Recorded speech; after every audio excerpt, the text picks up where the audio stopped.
Shalom, saudara yang dikasihi Tuhan. Apa kabar saudara? Saya berdoa saudara dalam keadaan baik, sehat, serta berlimpah-limpah dengan ucapan syukur. Firman Tuhan datang kepada kita hari ini, rahasia doa terkabul. Sekali lagi, rahasia doa terkabul. Sebelumnya, marilah kita berdoa. Tuhan Yesus yang baik, terima kasih buat anugerah-Mu. Terima kasih buat kasih-Mu. Sungguh kalau kami ada hingga hari ini hanya karena anugerah Tuhan saja. Tuhan, urapi kami agar kami mengerti firman yang hendak kami dengarkan. Kami percaya firman ini akan memberkati kami, menguatkan kami, dan hidup kami jadi berkat. Dalam nama Tuhan Yesus, kami dengarkan firman-Mu. Haleluya. Amin. Rahasia doa terkabul. Markus pasal 10, ayat 51 sampai 52. Tanya Yesus kepadanya, "Apa yang kau kehendaki supaya aku perbuat bagimu?" Jawab orang buta itu, "Rabuni, supaya aku dapat melihat." Lalu kata Yesus kepadanya, "Pergilah, imanmu telah menyelamatkan engkau." Pada saat itu juga melihatlah ia, lalu ia mengikut Yesus dalam perjalanannya. Saudara, jelas dikatakan Yesus bertanya begini, "Apa yang kau kehendaki supaya aku perbuat bagimu?" Saudara, pertanyaan ini lahir dari satu kasih yang begitu besar dari Yesus kepada orang buta itu. Yesus sangat mengasihi orang buta itu, sehingga dia berkata, "Apa yang kau kehendaki supaya aku perbuat bagimu?" Saudara yang dikasihi Tuhan, Yesus Tuhan yang kita sembah, Dia adalah Tuhan yang penuh dengan kasih.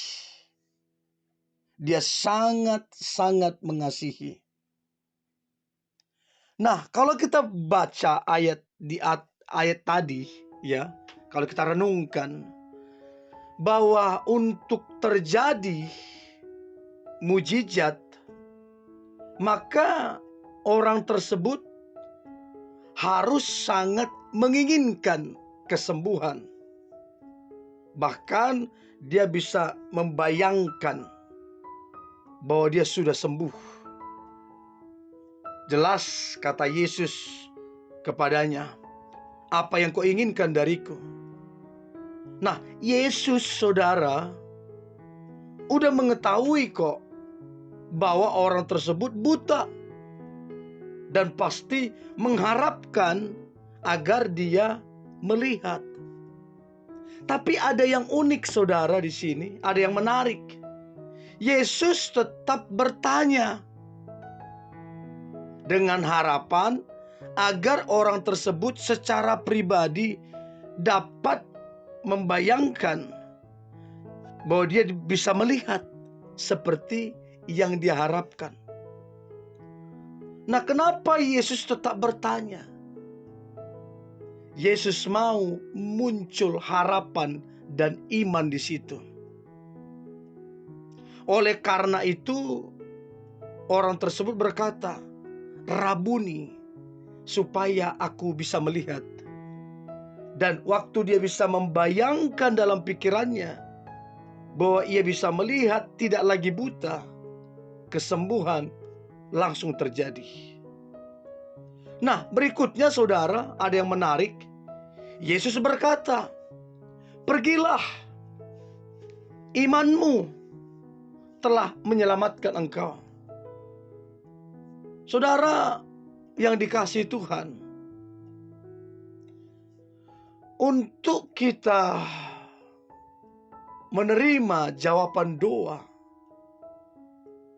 seperti yang kita lihat saat murid-muridnya, waktu kita membaca firman Tuhan, mereka heran ketika Yesus menghardik pohon ara, lalu pohon itu langsung kering, gak berbuah. Melalui peristiwa itu, Yesus mengajar kepada murid-muridnya, juga kepada kita. Bukan hanya pohon ara, saudara. Gunung pun dapat berpindah jika kita mampu membayangkan sebuah mujizat, sebuah iman yang kita percayai. Dan tidak ada keraguan. Gunung pun akan berpindah.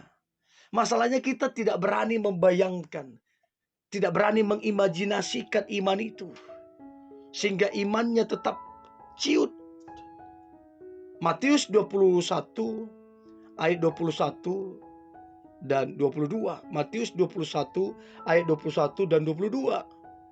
Yesus menjawab mereka, "Aku berkata kepadamu, jika engkau percaya dan tidak ragu, kamu bukan saja akan dapat melakukan apa yang kuperbuat dengan pohon ara itu, tetapi juga jika kamu berkata kepada gunung ini, beranjaklah dan tercampaklah ke dalam laut, itu pun akan terjadi.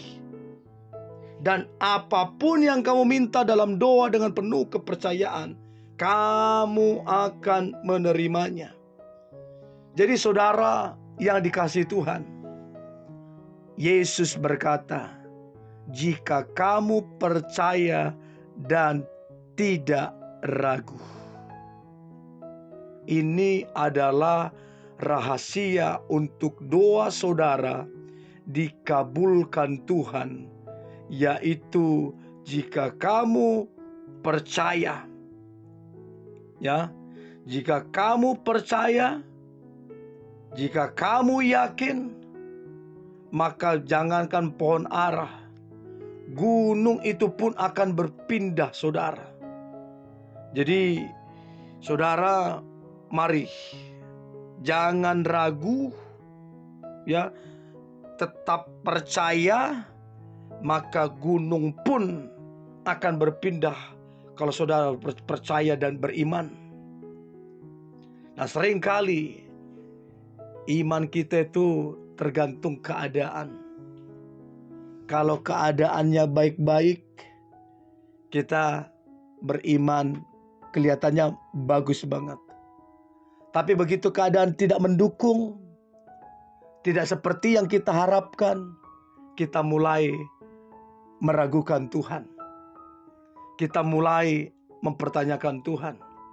Kita mulai malas berdoa. Kita mulai tidak tertarik berdoa. Padahal doa itu adalah akses untuk kita menerima yang terbaik. Doa adalah akses untuk kita dilatih dan dibentuk. Doa adalah akses untuk kita kemudian mengenal siapa Tuhan yang kita sembah. Doa adalah akses untuk kita menerima satu pengurapan yang dahsyat. Untuk itu saudara, ketika saudara berdoa, kalau saudara mau menerima jawaban daripada doamu, kalau mau doamu terkabul, maka jangan ada keraguan.